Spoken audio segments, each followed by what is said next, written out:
നോക്കൂ, LDF വ്യാജ പ്രചാരണം നടത്തുന്നു എന്ന ആരോപണവുമായി പാലാ നഗരസഭാ ചെയർപേഴ്സൺ ദിയ പുളിക്കക്കണ്ടം BJPക്കൊപ്പം എന്ന രീതിയിൽ വ്യാജ പോസ്റ്ററുകൾ ഉണ്ടാക്കി പ്രചരിപ്പിക്കുന്നുവെന്നാണ് ആരോപണം. കഴിഞ്ഞ ദിവസം ഷോൺ ജോർജിനൊപ്പം ദിയ പങ്കെടുത്ത പരിപാടിയിലെ ഫോട്ടോയും കേന്ദ്രമന്ത്രി സുരേഷ് ഗോപിക്കൊപ്പമുള്ള കുടുംബ ഫോട്ടോയും ഉപയോഗിച്ചാണ് പ്രചാരണം. എന്നാൽ ആരോപണങ്ങൾ LDF തള്ളുകയാണ്. അടുത്ത BJP സ്ഥാനാർത്ഥി എന്ന് വിശ്വസിക്കുന്ന ഷോൺ ജോർജ് ഉണ്ടായിരുന്നു. അപ്പോൾ അദ്ദേഹത്തിൻ്റെ കൂടെ ഒരു ഗ്രൂപ്പ് ഫോട്ടോ വന്നതിനകത്തുനിന്ന് ക്രോപ്പ് ചെയ്തെടുത്ത് നമുക്കെതിരെ വ്യക്തിപരമായും രാഷ്ട്രീയപരമായും ഒത്തിരി പ്രചരണങ്ങളും നമ്മളെ അടിച്ചാക്ഷേപിക്കാനുള്ള ഒത്തിരി പോസ്റ്റുകളും നടക്കുന്നുണ്ട്. പ്രതിപക്ഷത്തിരിക്കുന്ന ആൾക്കാരാണ് തീർച്ചയായിട്ടും അതിനുവേണ്ടി പ്രവർത്തിക്കുന്നത്. അവരൊക്കെ ഇങ്ങനെ ഒരാളെ ഒരു പെൺകുട്ടി എന്നുള്ളൊരു ഞാൻ എടുക്കുന്നില്ല, ഒരു വ്യക്തി അല്ലെങ്കിൽ ഒരു ചെയർപേഴ്സണെ ഇങ്ങനെ വ്യക്തിപരമായി ആക്ഷേപിക്കുന്നത് നല്ലതാണോ? അവരുടെ ഒരു രാഷ്ട്രീയപരമായി നമുക്കൊരു കുറച്ച് വാല്യൂസും മോറൽസും വേണം. അതിനൊക്കെ അവരുടെ ധർമ്മത്തിന് ചേരുന്നതാണോ എന്ന് അവർ വിലയിരുത്തണം എന്ന് മാത്രം ഞാൻ അഭ്യർത്ഥിക്കുന്നു.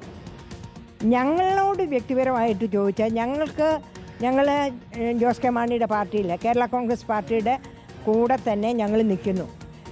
പ്രചരിപ്പിക്കുന്ന കഥകളും അല്ലെങ്കിൽ സ്വതന്ത്ര കൂട്ടായ്മ ആരുടെ കൂടെ എന്നുള്ളതും ഒന്നും ഞങ്ങൾക്കറിയാവുന്ന കാര്യമല്ല. ആർക്കും ആരോപണം പറയാനുള്ള അവകാശമുണ്ട്. അത് അവർ പറയുന്നു. ആരെക്കുറിച്ചാണ് പറയുന്നതെങ്കിൽ പറയുന്നവരാണ് തെളിയിക്കേണ്ട ഉത്തരവാദിത്വവും. ഞങ്ങളുടെ കാഴ്ചപ്പാടിൽ LDF അങ്ങനെയുള്ള മോശം പ്രവർത്തികൾ ചെയ്യാറില്ല. അഖിലാണ് വിശദാംശങ്ങളുമായി ചേരുന്നത്. അഖിൽ, ഈ പ്രചാരണങ്ങളിൽ ദിയ ആർക്കെതിരെയാണ് വിരൽ ചൂണ്ടുന്നത്? വിനിത വേണോ, തീർച്ചയായും അത് LDFനെ തന്നെയാണ്. അതായത് പ്രതിപക്ഷം എന്ന് തന്നെ പേര് എടുത്തു പറഞ്ഞുകൊണ്ടുള്ള വിമർശനമാണ് ദിയ പുളിക്കക്കണ്ടം മുന്നോട്ട് വെക്കുന്നത്. കാരണം ഇതിൽ നിന്നും പല CPM കേന്ദ്രങ്ങളിൽ നിന്നും സൈബർ ഹാൻഡിലുകളിൽ നിന്നും ഈ കേരള കോൺഗ്രസുമായി ബന്ധപ്പെട്ട ചില നേതാക്കളുടെ അല്ലെങ്കിൽ അത്തരത്തിലുള്ള യൂത്ത് ഫ്രണ്ടുമായി ബന്ധപ്പെട്ട ആളുകളുടെയൊക്കെ പോസ്റ്റുകളിൽ അല്ലെങ്കിൽ അവർ ഇത്തരം കാര്യങ്ങൾ ഷെയർ ചെയ്യുകയും പോസ്റ്റ് ചെയ്യുകയും ഒക്കെ ചെയ്യുന്നുണ്ട്.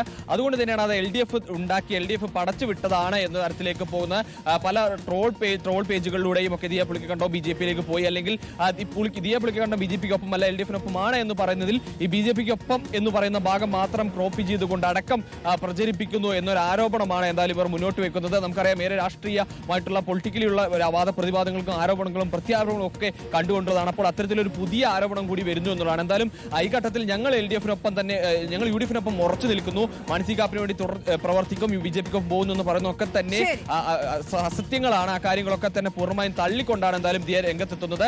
ഇത്തരത്തിലുള്ള പ്രചാരണങ്ങളിൽ തളർന്നു പോകില്ല എന്ന് പറയുകയും ചെയ്തത് LDF ഈ കാര്യങ്ങളെ പൂർണ്ണമായും തള്ളുകയും ചെയ്താൽ പുതിയ ആരോപണങ്ങളും പുതിയ വാദങ്ങളും ഒക്കെ മുന്നോട്ട് വരികയാണ്. എന്തായാലും പല രാഷ്ട്രീയം വീണ്ടും രാഷ്ട്രീയ ചൂടിലേക്ക് നിയമസഭാ തെരഞ്ഞെടുപ്പിന് തൊട്ടു മുൻപ് വാദപ്രതിവാദങ്ങളും വിവാദങ്ങളും ഒക്കെ കൊഴുക്കുകയാണ് പാലായിൽ. അഖിലാണ് വിശദാംശങ്ങൾ നൽകിയത്.